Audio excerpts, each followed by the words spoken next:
కృష్ణమోహన్ రెడ్డి గారు పనిచేసిన కాలమంతా కూడా చాలా నిబద్ధతతోటి పనిచేసినటువంటి ఆఫీసర్ అని వీళ్ళకందరికీ కూడా చాలా మంచి పేర్లు ఉన్నాయి. అలాగే ఐపీఎస్ ఆంజనేయులు గారు కావచ్చును, ఎవరైనా కావచ్చును, వీళ్ళకందరికీ కూడా వాళ్ళ విభాగాలలో అత్యంత మంచి పేరును సంపాదించుకొని వాళ్ళు ఉద్యోగం చేసినటువంటి వాళ్ళు.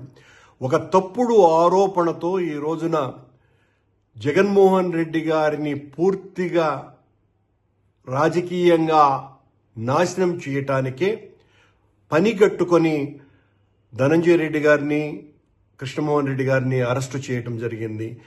పాలన ప్రజలకు ఆమోదమైనటువంటి విషయాల మీద వాళ్ళు చెయ్యకుండా ఈ రకంగా వైఎస్ఆర్ కాంగ్రెస్ పార్టీకి అంటగాగినారన్నటువంటి పేరుతో చివరకు ఐఏఎస్ ఆఫీసర్లు, ఐపీఎస్ ఆఫీసర్లు వీళ్ళనందరినీ కూడా అరెస్టు చేయటం అన్నది ఈ రాష్ట్రానికి ఒక ప్రత్యేకమైనటువంటి కార్యక్రమంగా మారిపోయింది. ఏ ఒక్క పోలీసు అధికారి, ఐఏఎస్ అధికారి కూడా భవిష్యత్తులో పని చేయటానికి కూడా భయపడి వణికిపోయే విధంగా చంద్రబాబు గారి ప్రభుత్వం పాలన సాగిస్తోంది.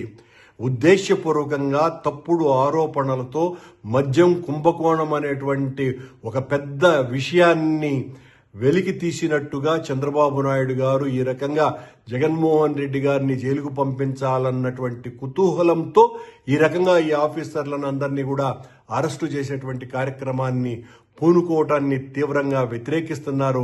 ఇది వైఎస్ఆర్ కాంగ్రెస్ పార్టీ వ్యక్తులంగా మేము చేస్తున్నటువంటి విమర్శ కాదు. సామాన్య జనంలో ఏమున్నదో తెలుసుకోవాల్సినటువంటి అవసరం చంద్రబాబు నాయుడు ఉన్నది.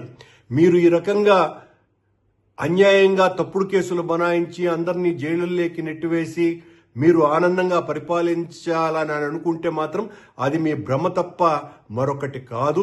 ప్రజలు అన్నీ కూడా నిశితంగా గమనిస్తున్నారు, మీ తప్పుల్ని ఎంచుతున్నారు. ఆ రోజున శిశుపాలుడి మీద